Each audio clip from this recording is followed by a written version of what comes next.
Bonjour, je m'appelle Anthony et je porte le prénom de mon grand-père. On pourrait dire que c'est un honneur, mais je ne le mérite pas. C'est triste, mais je ne m'en rends compte que maintenant.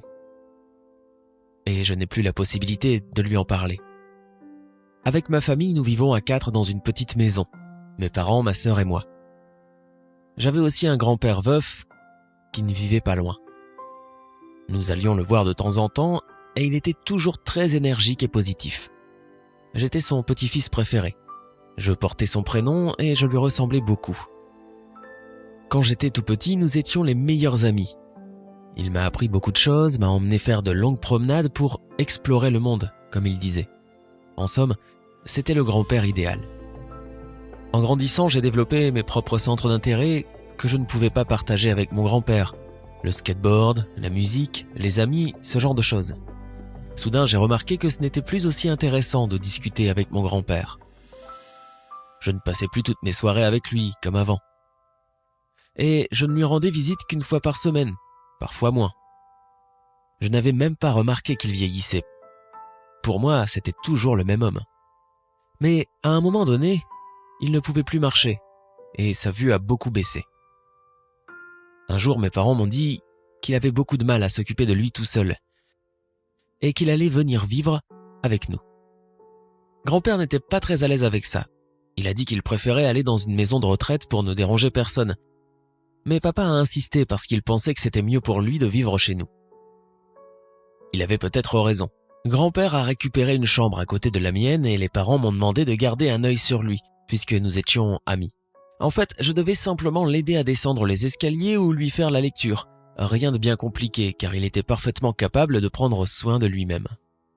Mais à l'époque où je suis devenu adolescent, je n'ai pas tellement aimé cette idée. Il restait silencieux dans sa chambre presque tout le temps et ne dérangeait personne. Parfois, il me demandait quelque chose ou essayait de me parler, mais j'étais en pleine crise d'adolescence. Si bien qu'il commençait à m'énerver. Il essayait toujours de se rendre utile. Je me souviens qu'il a un jour pris mon smartphone en panne pendant mon absence et qu'il a essayé de le réparer. Évidemment, sans succès. Il l'a endommagé encore plus, le rendant irréparable. Il s'est longuement excusé, arguant qu'il ne voyait plus très bien. Pendant la journée, il entamait des conversations pour en savoir un peu plus sur ma vie. Mais j'étais toujours pressé. Je n'avais jamais le temps pour ça et je pensais n'avoir rien en commun avec ce vieillard.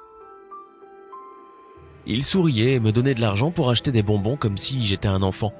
Mais après tout, j'ai fait ce qu'on m'a demandé, aider, lire. Et je pensais que c'était la tâche la plus difficile du monde. Un jour, quand j'avais 15 ans, nous étions seuls à la maison et j'étais particulièrement énervé par quelque chose. Grand-père m'a demandé quelque chose et je lui ai répondu sèchement. Il a dit « Ok, je ne veux pas te déranger, je vais dans ma chambre écouter la radio, mais je suis là si tu veux parler. » Il est parti dans le couloir et soudain j'ai entendu le bruit d'un corps qui tombait.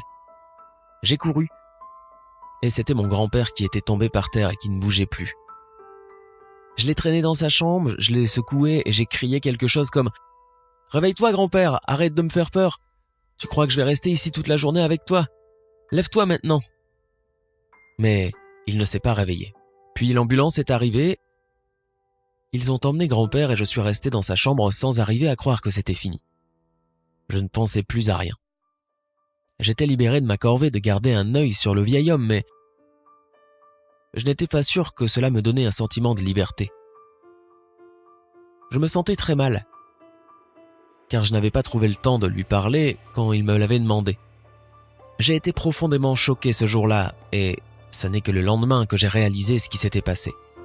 Je donnerais n'importe quoi pour avoir la possibilité de lire le journal à haute voix pour mon grand-père, ou accepter quelques euros pour aller acheter des bonbons, ou même lui donner 10 smartphones à réparer, ou juste faire une promenade avec lui, pour explorer le monde et lui dire tout ce qu'il veut entendre. Je me sentais très mal, j'ai peut-être un peu exagéré, mais qu'il n'aurait pas fait à ma place. Jusqu'au jour où, dans la chambre de mon grand-père, j'ai trouvé son journal intime. Il n'y avait rien de top secret dedans. Alors je l'ai ouvert. Il écrivait en grosses lettres ce qu'il faisait ces jours-ci dans notre maison. Soudain, j'ai aperçu mon nom. Mon grand-père avait écrit que je lui ressemblais quand il était adolescent. et que bien sûr, j'avais quelques bizarreries d'adolescent, mais il était évident que je devenais quelqu'un de bien. C'était si bon d'avoir ce journal. Ça m'a convaincu que je n'étais peut-être pas aussi méchant que je le pensais. J'ai gardé ce journal avec moi et à partir de ce moment, j'ai décidé de devenir l'homme que grand-père voulait que je sois. Merci d'avoir écouté mon histoire. J'espère qu'elle incitera beaucoup de gens à prêter plus attention à leurs êtres chers avant qu'il ne soit trop tard.